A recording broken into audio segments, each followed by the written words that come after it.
नमस्कार. आज 28 जानेवारी 2025 वार आहे मंगळवार. लोकसत्ता आणि इंडियन एक्सप्रेस वृत्तपत्र विश्लेषणमध्ये आपलं स्वागत आहे. आजच्या प्रमुख बातम्या. राज्याचे वित्तीय आरोग्य खालावल्याचे नीती आयोगाकडून निदान. नीती आयोगाच्या वतीने 2023 मधील वित्तीय आरोग्य निर्देशांक अहवालाचे अलीकडेच प्रकाशन करण्यात आले. त्या अहवालानुसार महाराष्ट्र राज्याचे वित्तीय आरोग्यामध्ये पिछेहाट झालेली आहे. तर सर्वात प्रथम राज्यसेवा सरळ सेवा कंबाईन परीक्षेसाठी महत्त्वपूर्ण आकडेवारी लक्षात घ्या. ओडिशा हे पहिल्या क्रमांकाचे राज्य ठरले असून एकेकाळी मागास म्हटले जाणारे छत्तीसगड हे दुसऱ्या क्रमांकाचे राज्य ठरलं. त्यानंतर त्याखालोखाल गोवा, झारखंड आणि गुजरातचा क्रमांक लागला असून महाराष्ट्र 6व्या स्थानी घसरलेला आहे. कशाची आकडेवारी पाहिली आपण तर वित्तीय आरोग्यामध्ये ओडिशा हा पहिला, त्यानंतर छत्तीसगड हे दोन जे राज्य आहेत ती पुढे गेलेली आहेत महाराष्ट्राच्या व महाराष्ट्राने 6वं स्थान पटकावलेलं आहे. ठीक आहे. वित्तीय आरोग्यामध्ये राज्याची पिछेहाट का झाली हे आपण थोडक्यात पाहूयात. तर पहा, राज्याचा एकत्रित खर्च म्हणजेच काय पहा, महसुली आणि भांडवली सकल राज्य उत्पन्नाच्या 13.4% आहे. देशाची सरासरी पाहिली तर 15.79% आहे. त्याच्यानंतर सामाजिक आणि आर्थिक क्षेत्रातील खर्चाचे प्रमाण अन्य मोठ्या राज्यांच्या तुलनेने कमीच आहे. आता लाडकी बहीण योजना 2024 आली. 2023ची ही आकडेवारी आहे. 2023च्या आकडेवारीनुसार आपल्याला काय समजतं पहा, जे की सोशिओ आणि इकॉनॉमिकल ज्या योजना महाराष्ट्र राज्य सरकारला राबवायच्या होत्या ना, त्या योजना महाराष्ट्र राज्य सरकार कमी प्रमाणात राबवत आहे अन्य दुसऱ्या राज्यांच्या तुलनेत. ओके, ही एक महत्त्वाची बाब आहे. त्याच्यानंतर एकूण खर्चाच्या तुलनेत आरोग्यावरील खर्च 4.3% आहे. दुसऱ्या राज्यांमध्ये पहा हेच 5.7% इतका आहे. म्हणजेच होत आहे काय पहा, हेल्थ सेक्टरवरती आपला जो खर्च आहे ना तो खूप कमी होत आहे असं नीती आयोगाने इथं सांगितलेलं आहे. याला उदाहरणा स्वरूपातून आपण समजून घेऊयात. पहा, आज जर तुम्ही आजारी पडलात, ओके, आजारी पडल्यानंतर तुम्ही सिव्हिल हॉस्पिटलमध्ये प्राधान्य द्याल की प्रायव्हेट हॉस्पिटलमध्ये? तर अगदीच पहा, तुम्ही प्रायव्हेट हॉस्पिटलला प्राधान्य द्याल.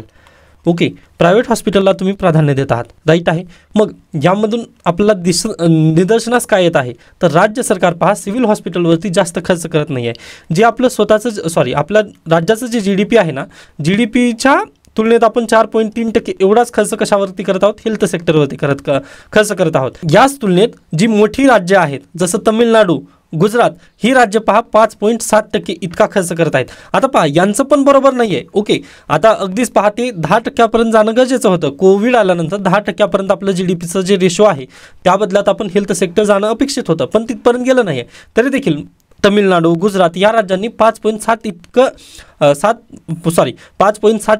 इतकं त्यांनी काय केलेले आहेत, त्यांचं GDP रेशो हेल्थ सेक्टरवरती खर्च करत आहेत. पण महाराष्ट्र राज्य सरकारने एवढं आजपर्यंत साध्य केलं नाही, 4.3% आहे. मग असं असल्या कारणाने पहा, जे हेल्थ सर्व्हिसेस आहेत किंवा जे सिव्हिल हॉस्पिटल्स आहेत आपले, तिथे अगदीच आपण जाऊ शकत नाही किंवा त्याला आपण प्राधान्य देत नाही आहे. पहा, हां, आता अगदीच प्राधान्य दिलं जातं पण रुरल सेक्टर किंवा रुरल एरियामध्ये ग्रामीण रुग्णालयांना तिथं प्राधान्य आहे. बाकी जर तुम्ही शहरी भागामध्ये जर पाहिलात तर प्रायव्हेट हॉस्पिटलचं तिथं प्राधान्य आहे. यामुळे होत आहे काय पहा, डबल इकॉनॉमी इथं तयार होते. ओके, एकीकडे आपण टॅक्स पण भरत आहोत, ओके, एकीकडे तुमच्या खिशातून पैसे पण जात आहेत व दुसरीकडे तुम्हाला जर काही आजारी वगैरे तुम्ही पडलात किंवा जर तुम्हाला तुमच्या मुलाला शाळेमध्ये जर टाकायचं झालं तर तुम्ही प्रायव्हेट स्कूलिंगला तिथं महत्त्व देत आहात. यामुळे अगदीच पहा, तुमचा जे खिसा आहे तुमच्या खिशाला डबल कात्री तिथे लागत आहे. आय होप समजत असतील पॉईंट तुम्हाला. त्याच्यानंतर सामाजिक आणि आर्थिक क्षेत्रात पण महाराष्ट्राची माघार येत आहे.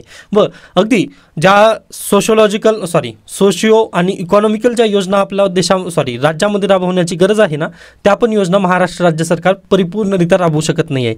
या कारणांमुळे पहा, राज्याचं जे वित्तीय आरोग्य आहे ना ते पूर्णतः खालावलेलं आहे असं नीती आयोगाची रिपोर्ट सांगत आहे.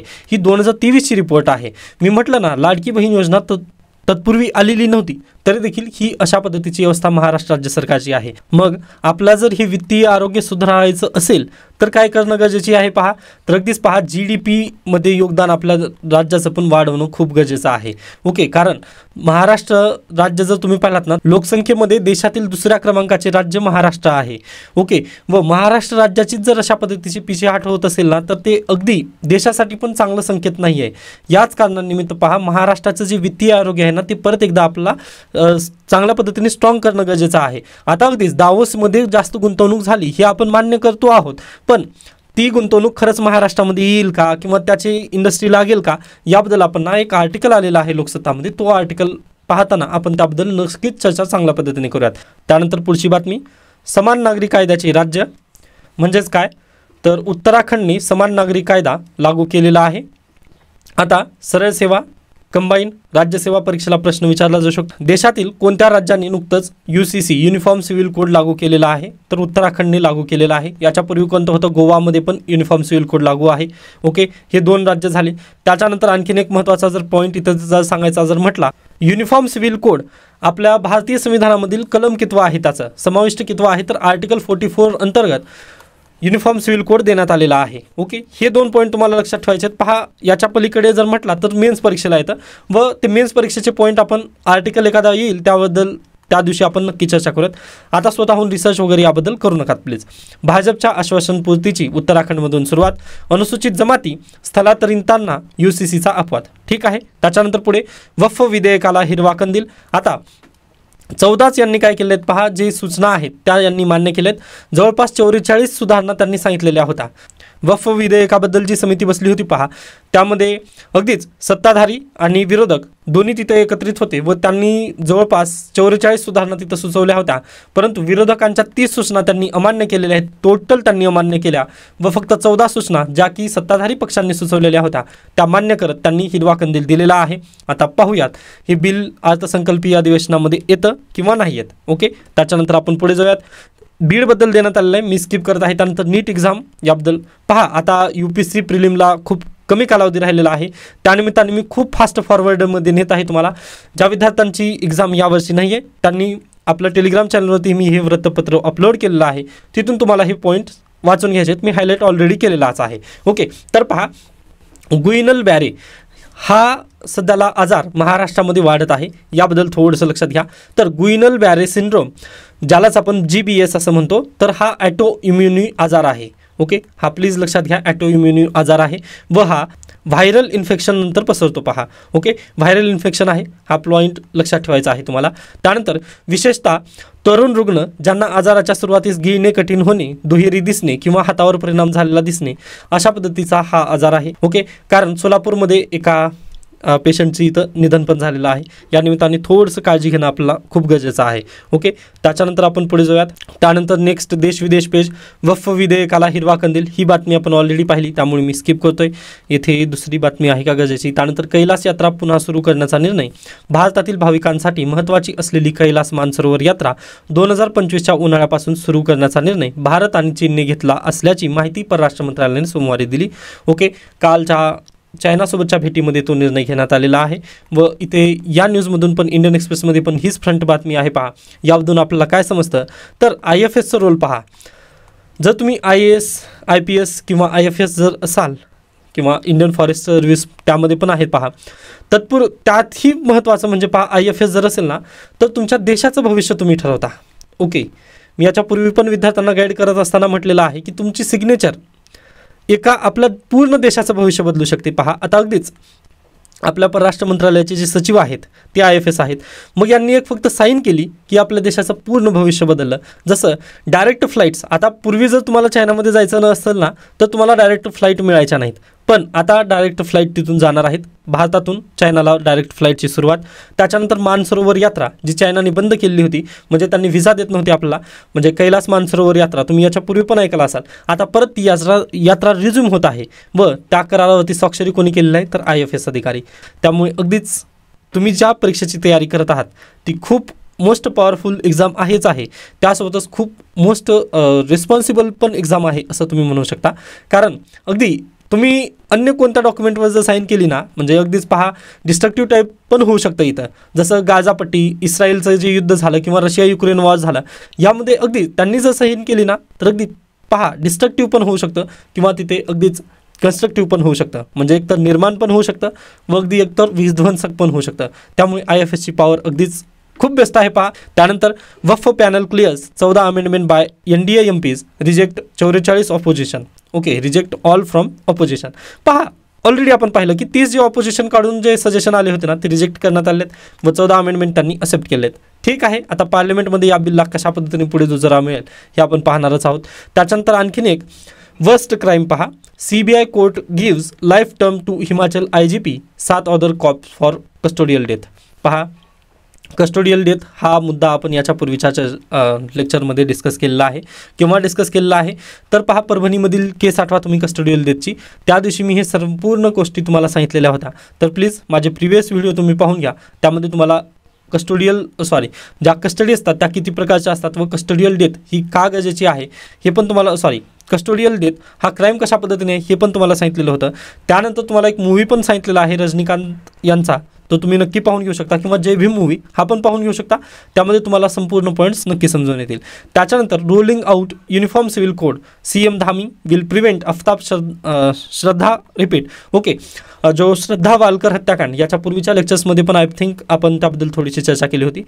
तर ते रिपीट होऊ नये यासाठी त्यांनी लिव्हिनला पण त्यांनी काय केलं पहा, कायद्याच्या अंतर्गत आणण्याचा प्रयत्न केलेला आहे. लिव्हिन कायद्याच्या अंतर्गत आलेली नाही, कायद्याच्या अंतर्गत आलेली नसली तरी पहा तिथं रजिस्ट्रेशन मॅन्डेटरी आहे. जर तुम्ही लिव्हिनमध्ये जर राहणार असाल ना तर तुम्हाला रजिस्टर करावं लागेल. ओके, तर हे थोडेसे मुद्दे आहेत, हे लक्षात घ्यायचं आहे. पहा, MPSC यावरून प्रश्न विचारणार नाही लिव्हिनबद्दल, परंतु जे सोशलॉजी आणि अँथ्रोपॉलॉजीचे जे स्टुडंट्स आहेत त्यांच्यासाठी हा पॉईंट खूप महत्त्वाचा आहे. आय थिंक 2013ला अँथ्रोपॉलॉजीला हा प्रश्न पण आलेला होता लिव्हिनबद्दल. मॅरेज ॲज इन्स्टिट्यूशन यामध्ये हा पॉईंट येऊ शकतो. त्यामुळे प्लीज लक्षात घ्या, युनिफॉर्म सिव्हिल कोड, त्यानंतर लिव्हिन, त्याचे इम्पॅक्ट काय होणार आहेत हे अँथ्रोपॉलॉजी आणि सोशलॉजीच्या विद्यार्थ्यांनी शिकून घ्यायचं आहे. डन. त्याच्यानंतर परत आपण लोकसत्ताला येऊयात. ही बातमी आपण पाहिली. नेक्स्ट आहे पहा, अमेरिकेची परराष्ट्र मदत रोखण्याची घोषणा, 158 देशांना $45 अब्ज सहाय्य. पहा, 2023 मधील जर मदत तुम्ही पाहिला तर भारत देशाला 17.5 कोटी अमेरिकन डॉलर्सची मदत अमेरिकेने केलेली होती, पण ती आता मदत डोनाल्ड ट्रम्प आल्यानंतर ती थांबणार आहे. यावरून आपल्याला समजतं काय आहे की डोनाल्ड ट्रम्प, आता अगदीच काही विद्यार्थी डोनाल्ड ट्रम्प जिंकल्यानंतर जे स्टेटस वगैरे लागत होते त्यावरून आपल्याला लगेच लक्षात येतं की एकतर आपली इकॉनॉमी पूर्ण खाली जात आहे. त्यानंतर डोनाल्ड ट्रम्प सत्तेमध्ये आल्यानंतर पहा, जी भारताला त्यांनी मदत करत होतं अमेरिकापूर्वी, ती आता मदत पण त्यांनी बंद केलेली आहे. ओके, यावरून समजतं, मी याच्यापूर्वी पण म्हटलेलं आहे पहा लेक्चर्समध्ये, की डोनाल्ड ट्रम्प आल्यानंतर इकॉनॉमी किंवा जे इंटरनॅशनल रिलेशन आहे ना ते खूप चेंजेस होणार आहेत. व अगदी त्याच पद्धतीने पहा ना, इथे चायना पण का भारतासमोर झुकत आहे किंवा भारतासोबत मैत्री करायला का तयार झालं, त्याची नेमकी तीच कारणं आहेत. कारण पहा, आता अगदी त्याला बाजारपेठ नाही आहे. USA याच्यापूर्वी पण डोनाल्ड ट्रम्प ज्यावेळेस सत्तेत होते ना त्यांनी हुआवी कंपनीवर त्यांनी ऑलरेडी बंधन टाकलेली आहेत. मग भारतामध्ये जर त्यांना मग भारतच हा एक मोठी बाजारपेठ त्यांच्याकडे आहे व भारत पण अगदी चांगला मित्र जर गमावला ना तर चायनाकडे दुसरं काहीच उरणार नाही आहे. या कारणांनीच त्यांनी काय करत आहेत पहा, चायना भारताकडे थोडंसं मोबाईलवादी भूमिका सध्याला घेत आहे. ओके, मग ते आपल्या देशासाठी पण चांगलंच आहे. त्यामुळेच आपण डायरेक्ट फ्लाईट पण आता परत एकदा रिझ्यूम करत आहोत. ओके, आय होप तुम्हाला संपूर्ण पॉईंट्स योग्यरित्या समजत असतील. तर ही बातमी आता परीक्षेला विचारली जाणार नाही, पण तुम्हाला माहिती असणं गरजेचं आहे. आंतरराष्ट्रीय स्तरावरती काय होत आहेत घडामोडी हे माहिती असणं गरजेचं, त्यानिमित्ताने ही बातमी होती. त्याच्यानंतर पुढे चला, त्यानंतर पुढची बातमी, आयुर्वेदिक औषधींच्या जाहिरातीत भ्रामक दाव्यांच्या तक्रारी. आता तुम्ही पण टी व्हीवरती ॲड वगैरे पाहिला असाल किंवा यूट्यूब ज्यावेळेस तुम्ही पाहत असताना त्यावेळेस नक्कीच ॲड येतात. त्या ॲडमध्ये ना आपला 100% आयुर्वेदिक किंवा 99% आयुर्वेदिकच आहे हे औषध असं दाखवलं जातं, परंतु ते खरंच आयुर्वेदिक असतं का? मग हाच तर तिथं महत्त्वाचा मुद्दा आहे. मग यासाठीच प्रभावी उपाययोजना आपल्याकडे असणं खूप गरजेचं आहे. कारण आयुर्वेदिक म्हणून आपल्याला काय पहा, संपूर्ण केमिकलयुक्तच काही गोष्टी वगैरे विकल्या जातात. जसं की पतंजलीचं उदाहरण आहे पहा, पतंजलीमध्ये म्हणजे सुप्रीम कोर्टानेच त्यांना दंड ठोठावलेला आहे. ओके, त्यामुळे आपण नक्कीच उदाहरण त्यांचं लिहू शकतो. कारण 100% त्यांनी म्हणतात की आम्ही 100% आयुर्वेदिक आहे, पण तू 100% आयुर्वेदिक किंवा पूर्णतः व्हेजिटेरियन त्यांचे प्रोडक्ट वगैरे होते का? तर बिलकुल नाही पहा. ओके, मग यासाठीच त्यांची पण जी ॲडव्हर्टाईज होती ना ती पण काय झाली पहा, भ्रामक ठरली होती. ओके, मग यासाठी सुप्रीम कोर्टाने त्यांना दंड दिलं. अगदी तशाच धर्तीवर पहा, आज घडीला पण आपल्या देशभरामध्ये भरपूर ॲडव्हर्टाईज अशा आहेत जिथे 100% आयुर्वेदिक आहे आमचं प्रोडक्ट असं दाखवलं जातं, परंतु खऱ्या अर्थाने ते पूर्णतः केमिकल बेस्ड असतं. मग यांच्यासाठी प्रभावी उपाययोजनांची गरज आहे पहा. मग भ्रामक जाहिरातींद्वारे ग्राहकांची दिशाभूल रोखण्यासाठी आयुष मंत्रालयाने अखिल भारतीय आयुर्वेदिक संस्थेच्या नियंत्रणाखाली देशभरात 99 पेरिफेरल फार्मकोव्हिजनल केंद्र प्रस्थापित केली आहेत. हे थोडंसं पॉईंट लक्षात घ्या. परीक्षेला प्रश्न असा येऊ शकतो की पेरिफेरल फार्मकोव्हिजनल्स ही जी केंद्र आहेत ती कोणत्या मंत्रालयाशी निगडीत आहेत, UPSC असा प्रश्न विचारू शकते. तर आयुष मंत्रालय यांच्याशी हे निगडीत आहेत. ओके, हा पॉईंट तुम्हाला लक्षात ठेवायचा होता.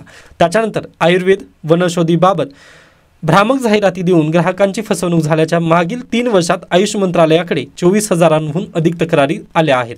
परीक्षेला हा डाटा लिहा तुम्ही. मेन्स परीक्षेमध्ये हा डाटा तुम्हाला लक्षात ठेवायचा आहे.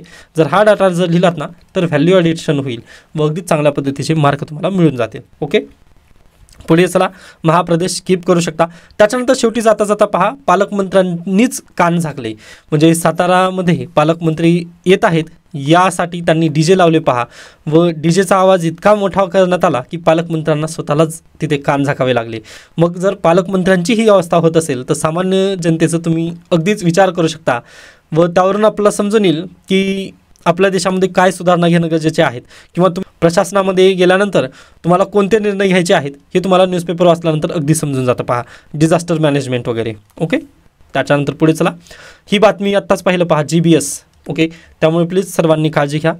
नेक्स्ट न्यूज आहे, रायगड जिल्ह्यात वर्षभरात 237 कुमारी माता. ओके, खूपच भयावह ही आकडेवारी आहे. याच्यापूर्वी आपण बीडला या पद्धतीने ओळखलं जात होतं, पण जिल्हाधिकारी दीपा मुंडे मॅडम यांनी ते पूर्ण बीडचं चित्र पालटलं पहा. तेथील जे बालविवाह प्रथा होती त्यांनी बंद करण्यामध्ये त्यांचा खूप मोठा हात आहे. त्यासाठी त्यांना दिल्लीमधून एक पारितोषिक पण मिळालं. याच्या पूर्वीच्या लेक्चर्समध्ये आपण दीपा मुंडे मॅडमचं आपण ऑलरेडी डिस्कस केलं आहे केस स्टडी. ओके, मग त्याच आधारित पहा आता नवीन केस स्टडी आलेली आहे. रायगड जिल्ह्यातील ही केस स्टडी आहे व जे विद्यार्थी रायगडमधून हा लेख किंवा हा व्हिडिओ पाहत आहेत त्यांनी प्लीज ही न्यूजला तुम्ही फॉलो करा, कारण तुम्हाला इंटरव्ह्यूमध्ये हा प्रश्न बिलकुल विचारला जाऊ शकतो. पहा, तर जिल्ह्यात अल्पवयीन मातांची संख्या इथं दिलेली आहे पहा. जानेवारीमध्ये 32 ते जूनमध्ये 19 व अगदीच डिसेंबरमध्ये 22 अशा 237 कुमारी माता झालेल्या आहेत. व हे का होत आहे याची कारणं तुम्हाला थोडीशी माहिती असणं गरजेची. तर पहा, कारणं काय आहेत तर आदिवासी समाजात निरक्षरता आहे, गरिबी आणि स्थलांतर ही बालविवाहाची प्रमुख कारणं आहेत. ओके, ही कारणं असल्या कारणांनी पहा अगदीच विवाह कमी वयात लावून दिलं जातं मुलींचं. मग विवाह कमी वयात झाल्यानंतर अगदीच त्या कुमारी माता बनत आहेत. 237 कुमारी माता झालेल्या आहेत. यावर आपल्याला उपाययोजना काय करणं गरजेचं आहे पहा. तर अगदीच डॉक्टर बाबासाहेब आंबेडकर यांनी म्हटल्यासारखं शिक्षणाला तुम्ही प्राधान्य खूप देणं गरजेचं आहे. शिक्षणाला जर आपण प्राधान्य दिलं, आता यालाच अनुसरून आणखीन एक केस स्टडी मी सांगेन. मिनल किरणवाल सध्याला नांदेड जिल्हा परिषद CEO आहेत. यांनी पण पहा हे स्टेप त्यांनी उचललेली आहे नांदेड जिल्हा परिषदेमध्ये. ओके, तेथे त्यांनी काय केलं पहा, तर ज्या जिल्हा परिषद शाळा आहेत, जिल्हा परिषद शाळांमध्ये ज्या मुली शिक्षण घेत आहेत ना त्यांच्याकडेच त्यांनी काय आपल्या ग्रामपंचायतीची चावी दिली. ओके, म्हणजे मॉक ग्रामपंचायत अशा पद्धतीने त्यांनी तिथं ठरवून आणलं. कोणापासून? जिल्हा परिषदमध्ये ज्या मुली शिकत आहेत ना त्यांच्याकडूनच त्यांनी मॉक तशा पद्धतीने घडून आणलं. यामुळे झालं काय पहा, एकतर बालविवाह कमी झालं आणि जे वडील किंवा पुरुषी मंडळी आहे गावातील त्यांची दारूचं जे व्यसन आहे ते पण त्यांनी सुटण्यासाठी खूप मदत झाली त्यांची. ओके, त्यामुळे पहा betterindia.com या वेबसाईटने पण त्यांची दखल घेतली आहे. त्यामुळे प्लीज लक्षात घ्या, असे जे मी उदाहरणं देत आहे तुम्हाला दीपा मुंडे मॅडम यांचं किंवा मिनल किरणवाल यांचं, तर हे उदाहरणं जर तुम्ही इथिक्स केस स्टडीमध्ये लिहिलात किंवा अगदी इंटरव्ह्यूमध्ये जर अशा पद्धतीने उदाहरणं जर दिलात ना तर तुम्ही अगदीच सध्याला करंटशी रिलेटेड आहात किंवा तुम्ही न्यूजपेपर वगैरे वाचता हे लगेच लक्षात येतं पुढच्या व्यक्तीला. ओके, त्यामुळे ही थोडीशी उदाहरणं तुम्ही लक्षात घ्या. आता आपल्यापैकी बहुतांश विद्यार्थी इंस्टाग्राम यूज करतच असतील, मग त्यावरती ना तुम्ही betterindia.com या वेबसाईटला तुम्ही फॉलो करत चला. म्हणजे तिथं पण तुम्हाला ना अशी उदाहरणं मिळत जातील जेणेकरून तुम्ही केस स्टडीमध्ये वगैरे यूज करू शकता. त्यानंतर आहे डायनासॉरच्या शोधाची कथा. ही पण स्किप करा. पहा, मी म्हटलं ना की UPSCला आता खूप कमी कालावधी राहिलेला आहे, त्यामुळे मी संपूर्ण गोष्टी आता इथं घेऊ शकत नाही आहे. ओके, आता हे BJPबद्दल वगैरे दिलेलं त्यामुळे स्किप केलं. त्याच्यानंतर येतं पहा, सीतारामन सिंग होतील का? रुपया सावरण्यात रिझर्व्ह बँकेची दमछाक, वाढीची उमेद गमावलेले उद्योग, 60% लोकसंख्येस मोफत शिधा, असा संकटातच संधीचीही आशा असते. याबद्दल हा आर्टिकल आलेला आहे, तर थोडक्यात आपण पाहण्याचा प्रयत्न करूयात. पहा, पहिली न्यूज तुम्ही आठवा. पहिल्या न्यूजमध्ये किंवा फ्रंट पेजमधील जी बातमी होती ती बातमी सांगत असताना मी काय म्हटलेलं होतं की महाराष्ट्रामध्ये दावोस येथे जे वर्ल्ड इकॉनॉमिक फोरमची सभा झाली त्यामध्ये महाराष्ट्रासाठी भरपूर उद्योग आणल्याची जी बातमी आहे ती देवेंद्र फडणवीस यांनी आपल्याला दिली. बरोबर आहे. मग ती बातमी दिल्यानंतर ते खरंच उद्योग आपल्या महाराष्ट्रामध्ये येतील का किंवा ते उद्योग प्रस्थापित होतील का याबद्दल थोडेसे प्रश्नचिन्ह आहेत. मग यासाठीच्या उपाययोजना ना या आर्टिकलमध्ये आपण डिस्कस करणार आहोत. पूर्वी त्या न्यूजला बोलत असताना मी म्हटलेलं होतं तिथं प्रॉब्लेम सांगितले होते, व आता इथं आपल्याला काय सजेशन्स द्यायचे आहेत. तर पहा, आज घडीला ना अमेरिकेमध्ये काय झालेलं आहे, अगदीच डोनाल्ड ट्रम्प सत्तेत आले. डोनाल्ड ट्रम्प सत्तेत आल्यानंतर आपला जो रुपया आहे ना तो गटांगळ्या खात खात खात अवमूल्यन होतच आहे त्याचं. व आज घडीला जर तुम्ही पाहिला तर ते 87 रुपयाकडे गेलेलं आहे. व आता इथं आर्टिकलमध्ये ना अगदीच लोकसत्ता जर तुम्ही पाहिलात ना तर ते बेधडक अशा पद्धतीचं वर्तन लोकसत्ताचं आहे. तर तुम्ही पाहिलात ना तर 2014च्या पूर्वीची जर स्थिती पाहिली तुम्ही तर रुपया 60 रुपये इतका होता. सॉरी, $1 = 60 रुपये अशा पद्धतीचं रुपयाचं मूल्य होतं तिथं, बरोबर आहे. मग त्यावेळेस ना जी टी व्ही इंडस्ट्रीजमधील जे आपले ॲक्टर्स ॲक्ट्रेस वगैरे आहेत हे काय करायचे, डायरेक्टली इकॉनॉमीसाठी त्यांनी म्हणजे भरभरून टीकास्त्र वगैरे करायचे. किंवा अगदीच पहा जिथे आपली जी मीडिया आहे ती पण सरकारला धारेवर धरायची किंवा तुमचं जे मूल्य आहे ना ते 60 रुपये झालेलं आहे. $1 = 60 रुपये म्हणजे खूप तळागाळाला गेलेलं आहे असं तिथं दाखवलं जायचं. पण आज घडीला 2025 आलेला आहे व आज जर तुम्ही सिच्युएशन पाहिली भारताच्या चलनाची तर 87 रुपये इतका आहे. म्हणजे आज 86 पॉईंट समथिंग आहे. पण ज्यावेळेस तुम्ही व्हिडिओ पाहाल मे बी त्यावेळेस नक्कीच होईल, जर जे विद्यार्थी रेकॉर्डेड पाहत असतील त्यांच्यासाठी म्हणतोय मी. ओके, व आता हा रुपया इथंच थांबेल का, 87लाच येऊन हा रुपया थांबणार आहे का, तर बिलकुल थांबणार नाही. पहा, ही एक महत्त्वाची इथं की आहे. यासाठीच आपल्याला हे सर्व काही बोलायचं आहे. 87लाच इथं थांबेल का, तर बिलकुल थांबणार नाही. याच्याबद्दल आणखीन इथे जास्तच गटांगळ्या खाण्याची शक्यता आहे. व असं का होणार आहे तर पहा, शक्तिकांत दास ज्यावेळेस RBIचे गव्हर्नर होते ना त्यांनी काही म्हणजे निर्णय घेतले. त्या निर्णयामध्ये त्यांनी ना रुपयाला रोखण्यासाठी त्यांनी पहा जवळपास 20 ते 22,000 कोटी डॉलर्स एवढे त्यांनी जे त्यांच्याजवळ जे साठा होता ना डॉलर्सचा तो साठा त्यांनी विक्रीस काढला. ओके, तुम्हाला माहिती असेल याच्यापूर्वी पण एक व्हिडिओ मी दिलेला आहे आपल्या यूट्यूब चॅनलवरती, ती व्हिडिओ तुम्हाला मिळून जाईल की रुपयाचं अवमूल्यन किंवा रुपया का कोसळत आहे. त्या व्हिडिओमध्ये तुम्हाला मी स्पष्ट पद्धतीने सांगितलेलं आहे की डॉलरची मागणी वाढत आहे व आपल्याकडे पुरवठा नाही आहे, डॉलरचा पुरवठा नाही आहे व मागणी वाढत आहे. ही संकल्पना त्या व्हिडिओमध्ये तुम्हाला स्पष्ट होऊन जाईल. मग आपला रुपया पण तशाच पद्धतीने स्ट्रॉंग राहावा या नजरेतून शक्तिकांत दास यांनी काय केलं पहा, मागणी पुरवण्यासाठी त्यांनी डायरेक्टली RBIची जी तिजोरी आहे ती ओपन केली व त्या तिजोरीमधून जवळपास 20,000 ते 22,000 कोटी डॉलर्स इतका त्यांनी साठा जो आहे ना तो बाहेर काढला व मागणी त्यांनी पूर्ण जणांना म्हणजे तशा पद्धतीने त्यांनी ओपन करून टाकली. तरी देखील पहा पुरवठा आपला योग्यरित्या झाला का तिथे, तर नाही, पुरवठा आपला कमीच पडला व मागणी वाढत गेली व त्या नजरेतून आपला $1 = आज घडीला 87 रुपये झालेला आपलं ही सिच्युएशन पाहता येते. याच्यानंतर पण पहा मागणी वाढणारच आहे. ओके, व आता RBI जवळ साठा शिल्लक आहे का, तर पहा आता साठा जरी शिल्लक असला ना तरी तो आपल्याकडे एक्सेस साठा नाही आहे. पहा म्हणजे आपल्या लिमिटच्या बाहेरचा तो साठा नाही आहे. त्यामुळे आता जरी काढले त्यांनी डॉलर विक्रीसाठी जरी काढले पहा तर ते आपल्या RBI वरतीच भुर्दंड लागणार आहे. यामुळे आता याच्या पलीकडे RBI तिथं काही करू शकत नाही. यामुळेच म्हणतोय की पहा जे 87 रुपयेचं इथं डॉलर झालेलं आहे ना मूल्य रुपयाचं आपलं, तर हे आणखीन पण वाढेल व रुपया आणखीन अवमूल्यन होण्याचं कगारवर आहेच आहे. ओके, हे पॉईंट थोडेसे तुम्हाला माहिती असणं गरजेचे. आय होप तुम्हाला हा पॉईंट समजलेला असेल. मग आता पुढे चला. आता अगदीच मी म्हटलं ना की आज 28 तारीख आहे व आगामी 3 दिवसांमध्ये पहा इकॉनॉमिक सर्वे येईल व लगेच 1 फेब्रुवारीला आपलं बजेट येईल. मग बजेटमध्ये निर्मला सीतारामन यांच्याकडे काय हेच थोडेसे प्रमुख मुद्दे आहेत की रुपयाचं अवमूल्यन होत आहे. आपल्याकडे आपली जी RBIची जी तिजोरी आहे त्यामध्ये डॉलर शिल्लक राहिले नाही आहेत आता. ओके, मग असं असताना त्यानंतर आणखीन 1 फेब्रुवारीमध्ये महत्त्वाची गोष्ट म्हणजे जे आपले RBIचे नवीन गव्हर्नर आहेत यांची पहिली मॉनिटरी पॉलिसीची बैठक होणार आहे. एकीकडे फिजल पॉलिसी पण येणार आहे या महिन्यामध्ये. ओके, व दुसरीकडे मॉनिटरी पॉलिसी पण येणार आहे. मग आता पाहूयात की पॉलिसी खरंच आपल्याला मदत करतील का. ओके, तर हे थोडेसे आपले रुपया पडण्याची कारणं आपण सांगितलेली आहेत. डन, हा पॉईंट तुम्हाला समजलेला असेल. त्याच्यानंतर आता आपण चर्चा करूयात महाराष्ट्र परत एकदा वित्तीय आरोग्यामध्ये सर्वाइव्ह कसं करू शकेल.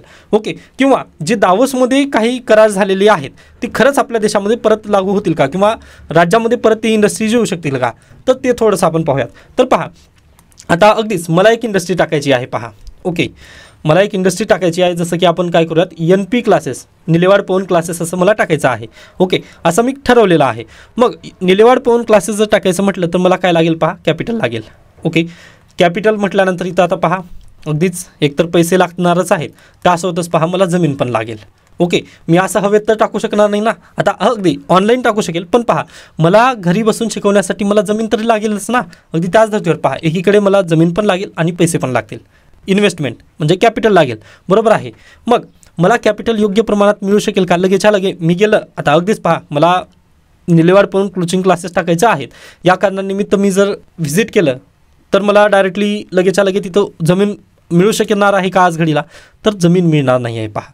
ओके, किंवा तुम्ही पण आपल्या रजिस्ट्रार येथे व्हिजिट करा, तुमच्या शहरामधील जे रजिस्ट्रार कार्यालय आहे तिथे व्हिजिट करा, तिथे पण पहा लांबच्या लांब रांगा लागलेलेच आहेत आज देखील, म्हणजे रजिस्ट्रेशन अद्याप चालू नाही आहे. हे कारण तिथे महत्त्वाचं आहे. ओके, जरी आपल्याला जमीन मिळाली पहा तर त्याचं रजिस्ट्रेशनमध्ये होणाऱ्या प्रमुख समस्या, या कारणांनिमित्त पहा जे कॅपिटल महाराष्ट्रामध्ये येणार आहे ना ते थोडंसं निराशा होतं. आता पहा ना, मी म्हटलं तुम्हाला लांबच्या लांब रांगा आहेत, रजिस्ट्रारच्या तुम्ही ऑफिसला नक्कीच व्हिजिट करा, तिथे गेल्यानंतर तुम्हाला समजेल रियालिटी काय आहे आपल्या महाराष्ट्र राज्याची.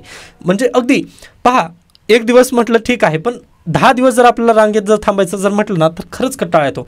नको बाबा, जमीन घेतलेली परवडलं म्हणत आपण कुठं जातो, दुसऱ्या राज्यात जातो. महाराष्ट्र सोडून मी कुठं जाईल मग पहा, बाजूलाच राज्य आहे कर्नाटक, किंवा बाजूलाच वरती गेल्यानंतर आपल्याला राज्य आहे MP, मग तिथं मी जाऊन रजिस्ट्रेशन करेन ना. किंवा सर्वात भारी गुजरातमध्ये गिफ्ट सिटी आहे पहा, तिथे तुम्हाला रजिस्ट्रेशनची आवश्यकता नाही. मग तशा पद्धतीने गिफ्ट सिटी तर आपल्याला तयार करणं गरजेचं आहे. पण सेज आपल्या महाराष्ट्रामध्ये आहेत, पण त्या पद्धतीने आपलं तिथं ईज निर्माण होत आहे का, तर नाही. मग हे कारणं आहेत पहा. जमीन कायद्यांमध्ये ना सुधारणा खूप गरजेची आहे आज घडीला.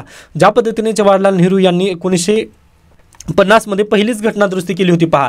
देशाला जर पुढे न्यायचं म्हटलं तर आपल्याला काय करावं लागेल, वैज्ञानिक संस्था निर्माण कराव्या लागतील. यासाठी त्यांनी जमिनी घेतल्या होत्या. मग पहिली घटना दुरुस्ती कशासाठी झाली होती, फर्स्ट कॉन्स्टिट्युशनल अमेंडमेंट ॲक्ट 1950 त्यासाठीच झालेलं होतं पहा. ओके, अगदी त्याच धर्तीवर आपल्याला काय करावं लागेल, जे जमिनीचे कायदे आहेत ना त्यामध्ये सुधारणा खूप गरजेची आहे. त्यावेळेसच जे बाहेरून कॅपिटल येणार आहे ना ते महाराष्ट्रामध्ये पण येऊ शकेल. आणि आता प्रॉब्लेम काय होणार आहे, रजिस्ट्रारच्या ऑफिसमध्ये चक्रा काढून ते वापस जातील पहा. अगदी हेच तिथं बेसिक कारण आहे. त्यामुळे जे केंद्र सरकार आहे ना यांनी पण थोडंसं याला प्राधान्य देणं गरजेचं आहे. आय होप हा पॉईंट तुम्हाला समजलेला असेल. त्याच्यानंतर पैसेबद्दलचा, आता अगदीच बीडचं जर तुम्ही प्रकरण पाहिलं त्याबद्दल तर बीडचं प्रकरण पाहिल्यानंतर पहा, तो उद्योग उभा करण्यासाठी मला जर एखाद्या व्यक्तीला खंडणी द्यावी लागत असेल ना तर ते अगदी चुकीचं आहे. मग यासाठी पहा अगदीच मी निराश होतो व मी कुठं जाईल, मग परत गुजरातला जाईल. ओके, ही एक कारण आहे. त्यानंतर कायदा सुव्यवस्थाचा परत तोच प्रश्न आहे पहा, खंडणी, कायदा सुव्यवस्था तिथं योग्य पद्धतीने काम करू शकली नाही, या कारणानिमित्त महाराष्ट्रातील जे उद्योग आहेत ना ते दुसरीकडे जाऊ शकतात. ओके, मग हे कारण आहेत व महाराष्ट्र राज्य सरकारला ना हे थोडंसं गोष्टी समजून घेणं गरजेचं आहे. ओके, व कॅपिटल जर यायचं असेल ना तर पहा डायरेक्टली आपण फक्त अशा गोष्टी आहेत, आमच्याकडे लोकसंख्या जास्त आहे, आमच्याकडे हे जास्त आहे असं तुम्ही सांगू शकत नाही. आपल्या बाजूचेच राष्ट्र पहा ना, छत्तीसगड अगदी एकदम मागास असलेला राज्य आज देखील म्हणजे आज सेकंड नंबरला आलेला आहे वित्तीय आरोग्यामध्ये. मग अगदी त्यांनी काय केलेलं तर त्यांनी पॉलिसीला चांगल्या पद्धतीने इम्प्लिमेंट केलं. मग अगदी तेच गरज आहे तशाच पद्धतीने आपल्या महाराष्ट्र राज्याला पण गरज आहे पहा. व पहा, ज्यावेळेस आपल्या महाराष्ट्रामध्ये कॅपिटल जर महाराष्ट्रामध्ये आलं तर GDPमध्ये इथं डायरेक्टली योगदान मिळू शकेल. ओके, व GDPला योगदान म्हणजे अगदीच पहा देशाची आपली पुढे चालून वाटचालच होणारी आहे. ओके, तर हे थोडेसे पॉईंट्स तुम्हाला माहिती असणं खूप गरजेचे आहेत. बाकी पहा, अगदी बजेटबद्दलचा हा आर्टिकल इथं देण्यात आलेला आहे, किंवा बजेटमध्ये काय काय गोष्टी आपल्याला पाहता येतील हे तिथं दिलेलं आहे. मग अगदी निर्मला सीतारामन हे डॉक्टर मनमोहन सिंग यांनी 1991 जशी पावलं उचलली होती पहा, डायरेक्टली त्यांनी सरकार कोसळलं तरी चालेल पण आपल्याला ही पावलं उचलायची आहेत असं करत त्यांनी ती पावलं उचलली होती. मग अगदी तशाच पद्धतीने आता या बजेटमध्ये केंद्र सरकार पावले उचलेल का, हा तिथं बेसिकली प्रश्न आहे. कारण पहा, आता अगदी आपण फक्त मी म्हणत नाही आहे पहा, तर अमेरिका पण भारताच्या दृष्टिकोनातून हेच पाहतं. कारण एकीकडे जर तुम्ही म्हणता ना, आता पहा भारतामध्ये जर असाल ना तर तुम्ही काय म्हणता की आपण एकदम बलाढ्य राष्ट्र आहोत, किंवा आपली जी अर्थव्यवस्था आहे ना ती वर्ल्ड लार्जेस्ट इकॉनॉमी आहे असं तुम्ही म्हणता, किंवा अगदी एकदम ग्रोविंग इकॉनॉमी आहे असं तुम्ही सांगता. पण ज्यावेळेस तुम्ही अमेरिकेत जाता ना, अमेरिकेमध्ये कस्टम ड्युटीला तिथं थोडंसं कमी टॅक्स भरता यावं यासाठी तुम्ही तिथं जाऊन काय म्हणता की आम्ही गरीब आहोत. ओके, भारतामध्ये असलं ना तुम्ही काय म्हणता आम्ही खूप श्रीमंत आहोत. ओके, पण दुसऱ्या राज्यामध्ये गेलात, किंवा अगदीच ज्यावेळेस आपला बायलॅटरल ट्रीटी वगैरे करायची असेल ना अमेरिकेसोबत, किंवा अगदी स्क्वाड, किंवा अगदी दुसरे जे G20 वगैरे आहेत तिथे जर गेलात ना त्या टेबलवर बसल्यानंतर तुम्ही काय म्हणता की आम्ही गरीब राष्ट्र आहोत. मग ही जी आपली अशा पद्धतीची सिच्युएशन आहे ना, ही सिच्युएशन योग्य नाही आहे पहा. एकीकडे आपण श्रीमंत म्हणतो, ते दुसरीकडे गेल्यानंतर गरीब म्हणतो. मग यासाठीच डोनाल्ड ट्रम्प यांनी काय केलं पहा, ते आपल्यावरती कट केलेले आहेत. पूर्वी त्यांनी पण आपलं इकॉनॉमिक मदत वगैरे प्रोव्हाइड करायची डॉलरमध्ये, पण आता ती पण त्यांनी मदत कमी केलेली आहे. ओके, मग ही थोडीशी कारणं आहेत जेणेकरून जे भारत सरकार आहे ना त्यांना थोडंसं माहिती असणं गरजेचं आहे की आपली खरी सिच्युएशन काय आहे. ओके, पहा आपली जी ईर्षा असते ना तीच आपल्याला घेऊन डुबते. अगदी तसंच झालेलं आहे. गल्लीपासून ते दिल्लीपर्यंतचे सगळे इलेक्शन जर आपल्याला जिंकायचे असतील तर आपलं महाराष्ट्रामध्ये असलं आपल्या देशामध्ये आपल्याला श्रीमंतच म्हणावं लागेल, पण बाहेर गेल्यानंतर आपल्याला गरीब आहोत असं तुम्ही म्हणता. मग हे चुकीचं आहे. गल्लीपासून ते दिल्लीपर्यंतचे इलेक्शन जिंकून काहीच भेटणार नाही आहे. पहा, ओके ठीक आहे, सत्ता आहे ना, ठीक आहे, पण आपल्या देशाचा पण विचार करा ना तुम्ही. फक्त पॉलिटिकल पार्टीचा विचार करू नका, तर देशाचा पण विचार करा. मग यासाठीच निर्मला सीतारामन यांनी असे निर्णय घेणं खूप गरजेचं आहे आज घडीला. ओके, तुम्ही जे पहा आता गल्लीतील इलेक्शन जिंकण्यासाठी तुम्ही काय करता, तर अगदीच 60% जी लोकसंख्या आहे त्यांना आपण काय मोफत धान्य तिथं प्रोव्हाइड करत आहोत. मग मोफत धान्य प्रोव्हाइड करतं ह्यात काही चुकीचं नाही आहे. पहा, पण प्रॉब्लेम काय आहे, आपण GDP मध्ये योगदान देत आहोत का, किंवा GDP मध्ये ते व्यक्ती योगदान देत आहेत का, तर बिलकुल नाही. मग हे आपल्याला काय करावं लागेल, जे आपण व्हिक्टिम जे गेम खेळत आहोत ना, हे थोडंसं चुकीचं आहे. ओके, मग जे गरीब जनता जी आहे ना त्यांना आपण GDPच्या प्रवाहामध्ये आणू द्या ना. म्हणजे जमिनीची जे धोरण आहे ते सुधारणा करा. मग जमिनीचे धोरण जर सुधारणा केलं तर आपल्या देशामध्ये कॅपिटल येईल. कॅपिटल जर आलं तर अगदीच पहा GDP मध्ये त्यांचं पण योगदान होईल व आपली जी जनता आहे त्यांना काम मिळेल. व काम मिळाल्यानंतर पहा अगदी GDP तर आपल्या देशाची भरभराट होईलच ना. मग आपण जे राष्ट्र आज घडलं आपण देशामध्ये असताना श्रीमंत म्हणतो व बाहेर गेल्यानंतर जे गरीब म्हणून कार्ड आपण खेळतो ना, ते आपल्याला आयडेंटिटी कार्ड तसं बाहेरच्या देशामध्ये गेल्यानंतर दाखवणं गरज पडणार नाही. तर यासाठी पहिल्यांदा आपल्याला काय करणं गरजेचं आहे, तर जे फ्रीवीज जे राशन सिस्टीम वगैरे ना ते थोडंसं त्यामध्ये मॉडिफिकेशन आणणं खूप गरजेचं आहे. ओके, आता अगदीच काही विद्यार्थ्यांना रागेल की मास्तर असं का बोलत आहे, पण हीच रियालिटी आहे. पहा, तुम्ही आज देखील पाहू शकता तुम्ही, म्हणजे ज्यावेळेस G20ची परिषद होईल किंवा अगदी G7ची परिषद होईल, म्हणजे G7 परिषदमध्ये आपण हिस्सा जरी नसलो तरी आपण त्यावेळेस काय पहा गेस्ट म्हणून जातो तिथे. ओके, मग तिथे गेल्यानंतर आपले तसंच असतात गोष्टी. आपण ज्यावेळेस बायलॅटरल ट्रीटी करायची ज्यावेळेस गरज येते ना, ऑस्ट्रेलिया आपण सोबत आपण बायलॅटरल तिथे का केलं नाही, किंवा RCEP मध्ये आपण का सहभाग नोंदवला नाही, तर नाही आपण आमच्या शेतकऱ्यांवर तिथं काय होऊ शकतं, इम्पॅक्ट पडेल या कारणाने पण आपण काय केलेलं आहे, RCEP मध्ये पार्टिसिपेट केलं नाही.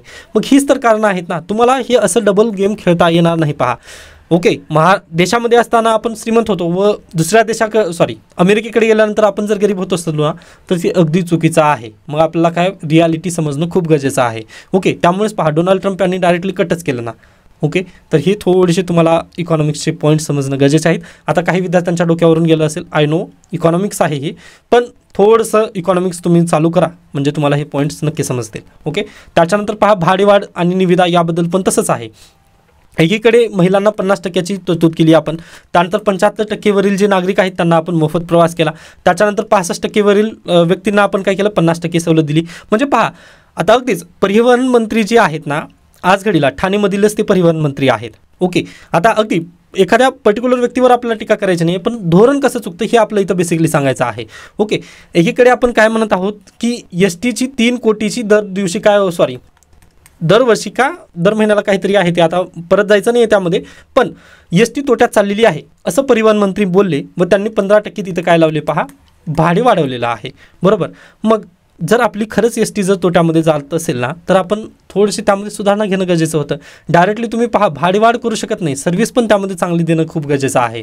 आणि आता होतं काय, आता आपल्या एक जिल्ह्यामध्ये चांगल्या पद्धतीने सर्व्हिस चालू आहे, पण दुसऱ्या जिल्ह्यामध्ये जर गेलात ना तुम्ही तर बिहार टाईप होतं ते. आता बिहारमध्ये कशी सिच्युएशन आहे पहा, तर अगदी जे पब्लिक बसस्टँड आहेत ना, म्हणजे जे सरकारी बसस्टँड आहेत ना, तिथं प्रायव्हेट बस थांबतात.